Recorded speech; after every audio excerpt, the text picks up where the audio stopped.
रब्बी Stephen अपने जीवन काल में निकटवर्ती लोगों से बराबर कहा करते थे, समय रबर है, उसे खींचकर लंबा करो, उसे सिकुड़ने ना दो। यदि सिकुड़ जाएगा तो तुम पछताओगे, यदि फैल जाएगा तो अपने आप को धन्य मानोगे।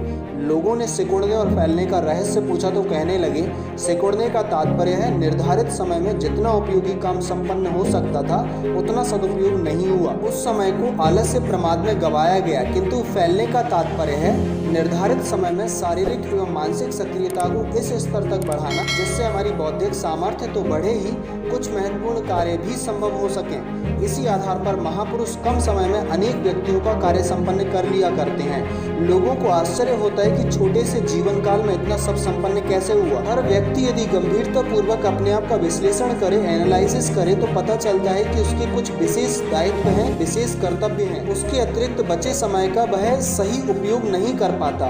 परिणाम स्वरूप उसकी योग्यता, प्रतिभा एवं कार्य क्षमता कुंठित होकर रह जाती है। 8 या 10 घंटे कठोर शारीरिक या मानसिक श्रम करने के बाद अवकाश के क्षणों को अपना स्वयं मानकर वह मनोरंजन या हल्के कार्यों में लगा देता है। यह अवकाश के क्षणों की उपयोगिता नहीं हुई।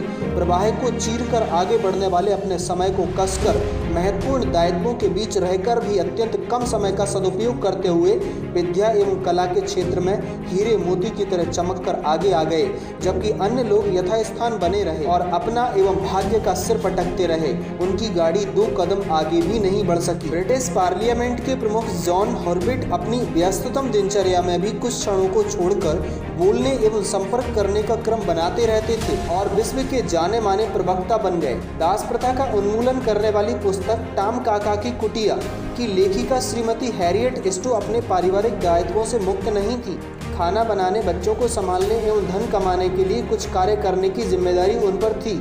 फिर भी रात्रि में सबको सुलाकर लेखन कार्य करती तथा टॉम काका की कुटिया नामक उच्च संवेदनशील ग्रंथ की रचना संभव हो सकी। वह कभी भी समय का रोना नहीं रोई। कवि वंश ने अपने प्रारंभिक काल से लेकर अंत समय तक एक साधारण कृषक का जीवन बिताया, किंतु उन्होंने खेत जोतते, बीज बोते, निराई गुड़ाई करते, पानी देते और फसल काटते समय अपने चिंतन मंथन वाले क्रम को लुप्त नहीं होने दिया। इन विचारों को लिपिबद्ध करते हुए कृषि कार्य के साथ साथ महाकवि बन गए। मिल्टन राज्य मंत्री होते हुए अवकाश के क्षणों में अनेक समस्याओं से ग्रसित होने के बाद भी पैराडाइज लास्ट नामक रचना से विश्व विख्यात हो गए। उपयोगितावाद के जनक John Stuart Mill East India House में क्लर्क की कार्य किया करते थे। परिस्थितियों का गंभीरता से अवलोकन करते हुए वे रात्रि में अपने विचारों को लिपिबद्ध करते हुए लेखक कहलाए। ज्योतिष के संबंध में प्रथम शोध करने वाले गैलीलियो मूलतः चिकित्सक थे। मरीजों को देखने जाते समय 15 मिनट से लेकर 1 घंटे का समय चिंतन पर लगाया करते थे।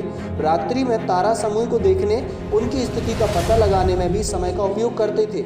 इन आधारों पर ज्योतिषाचार्य कहलाए। माइकल फेराडे जल्दसाजी करते हुए भी अपनी रुचि अध्ययन की ओर लगाए रहे। चार्ल्स फास्ट मूलतः जूता बनाने, चप्पलों को ठीक करने का कार्य किया करते थे। इसके बीच लोग उनकी मौन साधना पर आश्चर्य किया करते थे। बाद में वे प्रथम श्रेणी के गणिताचार्य कहलाए। प्रसिद्ध संगीतकार बीथोवन ने मृत्यु शैया पर कराहना स्वीकार नहीं किया और जब तक रेक्विएम ग्रंथ पूरा नहीं किया तब तक उनके प्राण पखेरु नहीं उड़े। डॉक्टर मार्सन ने मरीज देखने जाते समय बीच वाले समय का उपयोग करते हुए लुकेशियस का अनुवाद कर डाला। हेनरी क्विका हाइट ने दफ्तर आते जाते समय घोड़े की पीठ पर बैठे बैठे फ्रेंच एवं इटालियन भाषा को सीखा। महान लेखक लुडविग एंड्रयूज फैक्ट्री में चौकीदार का कार्य किया करते थे। शेष समय चिंतन एवं स्वाध्याय में बिताया करते थे। फलस्वरूप आगे चलकर लेखक बने।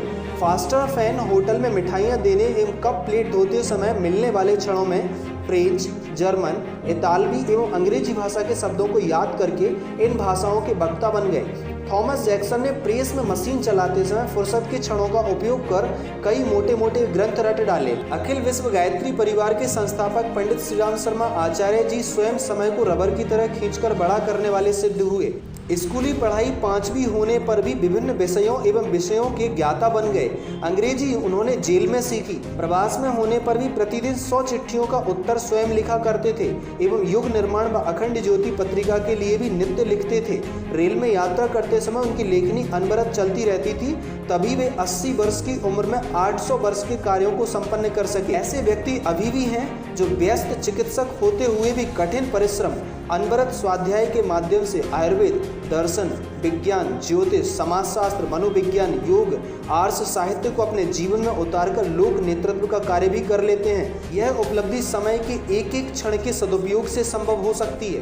विनोबा भावे जी ने जेल में गीता रहस्य जैसे गूढ़ ग्रंथ की रचना कर डाली। महर्षि अरविंद जेल में रहकर विशुद्ध रूप से साधक बन गए। महात्मा गांधी प्रातःकाल टहलते समय महत्वपूर्ण परामर्श एवं मार्गदर्शन दिया करते थे।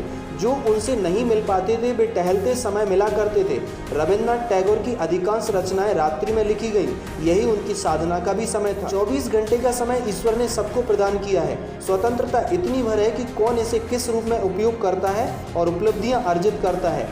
तभी जॉर्ज एमिल कहा करते थे, फुर्सत का समय सोने से ज्यादा मूल्यवान है। इटली के प्रसिद्ध विद्वान ने अपने घर में बोर्ड टांग दिया था, कृपया मेरे कार्य में मदद करें, फालतू की बातें ना करें। टीटिया का कहना था, आज के दिन में हमारा भविष्य छिपा हुआ है। जेपीआर पारगमन अपने विद्यार्थियों के बीच चिल्लाकर बोलते थे, 1 घंटा सहस्त्र रुपयों से भी बढ़कर है, अतः समय ना गवाओ, समय को यूं ही खर्च मत करो। वस्तुतः यह सत्य है कि जो भी समय संपदा का सही उपयोग कर लेता है वही जीवन रूपी रंगमंच का सच्चा कलाकार, सफल व्यक्ति कहा जाता है।